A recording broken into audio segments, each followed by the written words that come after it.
Hello இருக்கும் crypto currency ட்ரேடிங்ல invest பண்ணக்கூடிய ஒவ்வொருத்தருக்கும் இருக்கக்கூடிய பயம் என்னன்னு நாம இன்றைக்கு பிட்காயின்ல இன்வெஸ்ட் பண்றோம். உதாரணத்துக்கு சார் பிட்காயின்ல இன்வெஸ்ட் பண்றோம், இல்லாட்டி வேற ஏதேனும் ஒரு கிரிப்டோ கரன்சி இன்வெஸ்ட் பண்றோம். நாளைக்கு அதோட பிரைஸ் குறைஞ்சிடுமோ, நம்ம போட்ட மணி லாஸ் ஆயிடுமோன்ற ஒரு பயம் எல்லாருக்கும். அப்படியான ஒருத்தரா உங்களுக்கான இந்த வீடியோவை ஸ்கிப் பண்ணாம இப்படி பிட்காயின் பிரைஸ் குறைஞ்சிடுமோ, இல்லை இன்வெஸ்ட் பண்ணுவோமா வேணாமா, இல்லை நாளைக்கு அது பிட்காயின் பிரைஸ் விலை குறைஞ்சதுக்கு அப்புறம் வாங்குவோமா, இப்படி கன்ஃபியூஷன் இருக்கக்கூடிய ஒருத்தர் என்ன சொல்லிட்டீங்கன்னா உங்களுக்கு நான் ஒரு ப்ராப்பரான இன்வெஸ்ட்மெண்ட் பிளானை பற்றி தான் உங்களுக்கு நான் சொல்லி தரேன். அதாவது அதைத்தான் நாம டாலர் காஸ்ட் எவரேஜ்னு சொல்லுவோம். அதாவது ஷார்ட் ஃபார்மா DCAன்னு சொல்லுவோம். இந்த டாலர் காஸ்ட் எவரேஜ்னு சொல்லி சொன்னா என்னன்னு சிம்பிளா சொல்லணும்னா, ஒரு ஃபிக்ஸ்டான அமௌண்ட், உதாரணத்துக்கு $500 இல்லை $1000 இல்லை $100 ஏதாவது ஒரு ஃபிக்ஸ்டான அமௌண்ட் இந்த ஒரே கோயின்ல திரும்ப திரும்ப அதே கோயின்ல எவ்ரி வீக் இல்லாட்டி எவ்ரி மந்த் ரெகுலரா இன்வெஸ்ட் பண்றத DCA ஷோர்ட்டா சொல்லுங்க. இப்போ நீங்க டிசைட் பண்றீங்க பிட்காயின்ல எவ்ரி வீக் மண்டே எடுத்துக்கொள்ளுங்க, ஒவ்வொரு கிழமையும் திங்கட்கிழமை $500 இன்வெஸ்ட் பண்ண போகணும் ஒரு பிளான் வச்சுக்கலாம். அப்படின்னு சொன்னா ஒவ்வொரு திங்கட்கிழமையும் $500 நீங்க பிட்காயின்ல இன்வெஸ்ட் பண்ணுங்க. ஆனா ஒவ்வொரு கிழமையும் பிட்காயின் பிரைஸ், அதாவது அந்த மார்க்கெட் பிரைஸ் சொல்ற பிரைஸ் சேமா இருக்க போதான்னு கேட்டா இல்லை. இப்போ இன்றைக்கு 1,20,000 விற்கும், நாளைக்கு 1,25,000 விற்கும், அதுக்கு அடுத்த அன்னைக்கு 1,18,000 விற்கும், சொல்ல தெரியாது தானே. Market price up and down இருக்க போகுது. ஸோ அப்படி இருக்கும்போது இந்த DCA என்ற ஸ்ட்ராட்டஜி மூலமா நாம எவ்ரி வீக் $500 இன்வெஸ்ட் பண்ண போறோம். ஒவ்வொரு மார்க்கெட் பிரைஸ் ஒவ்வொன்றிலும் இருக்கும்போது எல்லா பிரைஸ்லையும் நம்ம $500 வாங்கத்தான் போறோம்.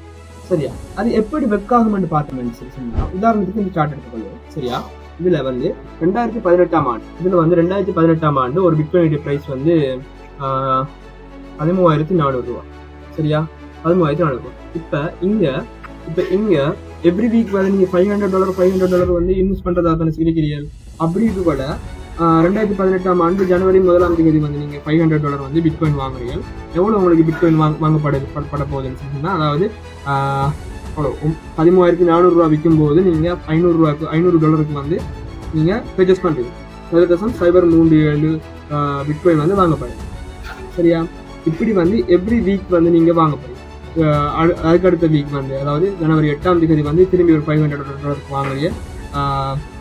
திரும்பி அதுக்கடுத்த வீக் இப்படி ஒவ்வொரு வீக்கும் $500 நீங்க சரியா பிட்காயின் வாங்குறீங்க. சரியா? இப்படி வாங்கும்போது இந்த பிட்காயினுடைய மார்க்கெட் பிரைஸ் தானே இது அப் அண்ட் டவுன் இருக்கிறதால அதனுடைய அளவு வேறுபடும். சரியா? இப்போ ஜனவரி 1ஆம் தேதி 0.37 பிட்காயின் வாங்கப்பட்டிருக்கு. அதுக்கு பிறகு 0.33 பிட்காயின் வாங்கப்பட்டிருக்கு. 0.035 பிட்காயின் வாங்கப்பட்டிருக்கு. இப்படி ஒவ்வொரு அளவுலையும் பிட்காயின் வாங்கப்படும். இப்படி இருக்கும்போது ஒரு 7 வீக் முடிஞ்சதுக்கு பிறகு உங்களுக்கு $9,500 ஃபர்ஸ்ட் ஆகுது ஒரு பிட்காயின் சேர்றது. சரியா? 1.084 பிட்காயின் சேர்க்கறதுக்கு 7 கிழமை எடுத்திருக்கு. $9,500 உங்களுக்கு ஃபர்ஸ்ட் ஆகும். சரியா? இப்படி இருக்கு போல நீங்க இந்த $9,500 ஜனவரி 1, 2018ஆம் தேதி வாங்கி இருந்தீங்கன்னு சொன்னா உங்களுக்கு எவ்வளவு காஸ்ட் ஆகிருக்க போகுது? நான் சொன்னேன், ஜனவரி 1, 2018ஆம் தேதி ஒரு பிட்காயின் பிரைஸ் $13,400 சொல்லியிருந்தேன். அப்ப நீங்க ஜனவரி 1, 2018ஆம் தேதி இந்த ஒரு பிட்காயின் வாங்கி இருந்தீங்கன்னு சொன்னா உங்களுக்கு காஸ்ட் ஆக போறது $13,400. இப்படி இந்த முறையில DCA பண்றதன் மூலமா நீங்க வாங்கி இருந்தீங்கன்னு சொன்னா உங்களுக்கு ஒரு பிட்காயின் வாங்குறதுக்கு $9,500 தான் காஸ்ட் ஆக போகுது. அப்ப இங்க ஒரு பெரிய ஒரு டிஃபரெண்ட் இருக்கு பாருங்களேன். 13,400 இருந்து $9,500 கழிச்சோம்னு சொன்னா உங்களுக்கு ஒரு $3,900 லாபம் கிடைக்கும். இதைத்தான் DCA ஸ்ட்ராட்டஜி சொல்லுங்க. DCA எப்படி ஒர்க் ஆகும்னா, அப் அண்ட் டவுனுக்கு கூடிய ஒரு மார்க்கெட்ல, அதாவது volatile மார்க்கெட்னு சொல்லுவாங்க.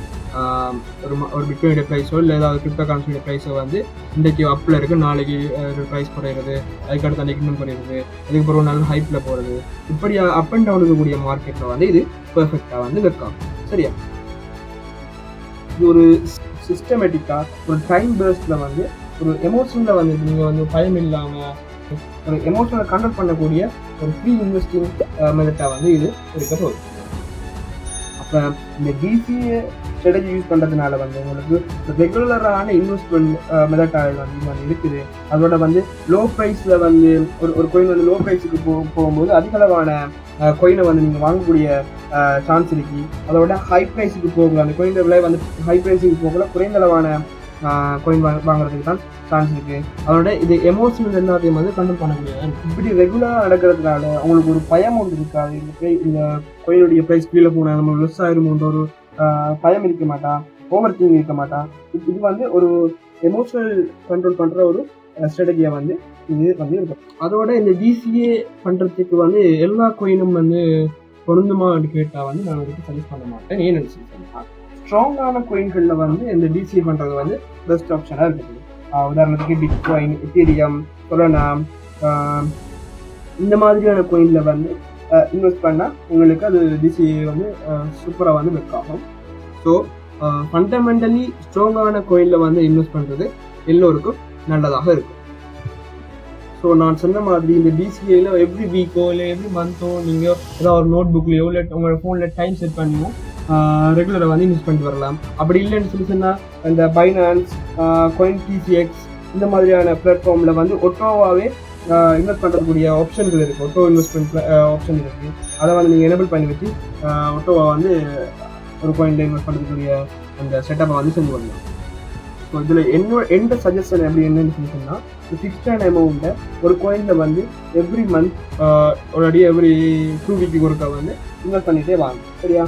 அப்படி அதோட வந்து ப்ரைஸ் பம்ப் ஆகுதுன்னு சொல்லி எக்ஸ்ட்ரா மணி வந்து போடாமல் ஃபிக்ஸ்டான அமௌண்ட் எடுத்துனா ஃபிக்ஸ்டான அமௌண்ட்டை மட்டும்தான் போடணும்.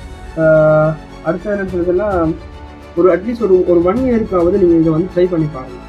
ஒரு பியர் மார்க்கெட்டில் வந்து டிசிஏங்கிறது வந்து உங்களுக்கு கண்டிப்பாக ஒரு பெரிய அளவு வந்து ஹெல்ப் தரும். அதோட வந்து ஸோ இந்த டிசிஏங்கிறது அதாவது டாலர் காஸ்ட் எவரேஜிங் சொன்னால் எல்லோருக்கும் என்னென்னு விளங்கிட்டு நம்புகிறேன். இந்த மாதிரி யூஸ்ஃபுல்லான வீடியோக்களை தொடர்ந்தும் நீங்கள் கற்றுக்கொள்ளும் அப்படின்னு சொன்னால் எங்களோட CoinGate அகாடமியோட டச்சில் இருக்கும்.